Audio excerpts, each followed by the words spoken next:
Hi ಸ್ನೇಹಿತರೆ, ಎಲ್ಲರಿಗೂ ಕೃಷಿವಾಣಿ ಚಾನೆಲ್ಗೆ ಸ್ವಾಗತ. ಈ ಚಾನೆಲ್ನಲ್ಲಿ ನಾವು ಪ್ರತಿನಿತ್ಯದ ತರಕಾರಿ ಬೆಲೆಯನ್ನು ಹೇಳುತ್ತೇವೆ. ನಿಮ್ಗೆ ನಮ್ ಚಾನೆಲ್ ಇಷ್ಟ ಆದ್ರೆ ಸಬ್ಸ್ಕ್ರೈಬ್ ಮಾಡಿ. ಚಿಕ್ಕಮಗಳೂರಲ್ಲಿ ಹಸಿರು ಮೆಣಸಿನಕಾಯಿ ಮಾರ್ಕೆಟ್ ಬೆಲೆ ಪ್ರತಿ ಕ್ವಿಂಟಲಿಗೆ 3,523 ರೂಪಾಯಿಂದ 3,723 ರೂಪಾಯಿ ಆಗಿದೆ. ಕಲಬುರಗಿಯಲ್ಲಿ ಹಸಿರು ಮೆಣಸಿನಕಾಯಿ ಮಾರ್ಕೆಟ್ ಬೆಲೆ ಪ್ರತಿ ಕ್ವಿಂಟಲಿಗೆ 2,500 ರೂಪಾಯಿಂದ 3,500 ರೂಪಾಯಿ ಆಗಿದೆ. ಗೌರಿಬಿದನೂರಿನಲ್ಲಿ ಹಸಿರು ಮೆಣಸಿನಕಾಯಿ ಮಾರ್ಕೆಟ್ ಬೆಲೆ ಪ್ರತಿ ಕ್ವಿಂಟಲಿಗೆ 3,500 ರೂಪಾಯಿಂದ 5,000 ರೂಪಾಯಿ ಆಗಿದೆ. ಚಿಂತಾಮಣಿಯಲ್ಲಿ ಹಸಿರು ಮೆಣಸಿನಕಾಯಿ ಮಾರ್ಕೆಟ್ ಬೆಲೆ ಪ್ರತಿ ಕ್ವಿಂಟಲಿಗೆ 2,000 ರೂಪಾಯಿಂದ 3,000 ರೂಪಾಯಿ ಆಗಿದೆ. ಶಿವಮೊಗ್ಗದಲ್ಲಿ ಹಸಿರು ಮೆಣಸಿನಕಾಯಿ ಮಾರ್ಕೆಟ್ ಬೆಲೆ ಪ್ರತಿ ಕ್ವಿಂಟಲಿಗೆ 3,000 ರೂಪಾಯಿಂದ 5,000 ರೂಪಾಯಿ ಆಗಿದೆ.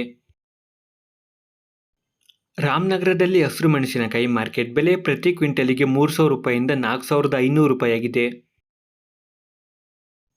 ರಾಣೆಬೆನ್ನೂರಿನಲ್ಲಿ ಹಸಿರು ಮೆಣಸಿನಕಾಯಿ ಮಾರ್ಕೆಟ್ ಬೆಲೆ ಪ್ರತಿ ಕ್ವಿಂಟಲಿಗೆ 3,100 ರೂಪಾಯಿಂದ 3,600 ರೂಪಾಯಿ ಆಗಿದೆ. ಬಂಗಾರಪೇಟೆಯಲ್ಲಿ ಹಸಿರು ಮೆಣಸಿನಕಾಯಿ ಮಾರ್ಕೆಟ್ ಬೆಲೆ ಪ್ರತಿ ಕ್ವಿಂಟಲಿಗೆ 5,000 ರೂಪಾಯಿಂದ 8,000 ರೂಪಾಯಿ ಆಗಿದೆ. ಚಾಮರಾಜನಗರದಲ್ಲಿ ಹಸಿರು ಮೆಣಸಿನಕಾಯಿ ಮಾರ್ಕೆಟ್ ಬೆಲೆ ಪ್ರತಿ ಕ್ವಿಂಟಲಿಗೆ 2,500 ರೂಪಾಯಿಂದ 3,500 ರೂಪಾಯಿ ಆಗಿದೆ. ರೈತ ಮಿತ್ರರೇ, ಈ ಒಂದು ವಿಡಿಯೋಗೆ ಮರೆಯದೆ ಲೈಕ್ ಮಾಡಿ. ನಿಮ್ಮ ಲೈಕ್ ನಮಗೆ ಡೈಲಿ ವಿಡಿಯೋ ಮಾಡಲು ಸ್ಫೂರ್ತಿ ಕೊಡುತ್ತದೆ. ರಾಮನಗರದಲ್ಲಿ ಬಜ್ಜಿ ಮೆಣಸಿನಕಾಯಿ ಮಾರ್ಕೆಟ್ ಬೆಲೆ ಪ್ರತಿ ಕ್ವಿಂಟಲಿಗೆ 3,500 ರೂಪಾಯಿಂದ 6,000 ರೂಪಾಯಿ ಆಗಿದೆ. ಬಂಗಾರಪೇಟೆಯಲ್ಲಿ ಬಜ್ಜಿ ಮೆಣಸಿನಕಾಯಿ ಮಾರ್ಕೆಟ್ ಬೆಲೆ ಪ್ರತಿ ಕ್ವಿಂಟಲಿಗೆ 1,500 ರೂಪಾಯಿಂದ 4,500 ರೂಪಾಯಿ ಆಗಿದೆ.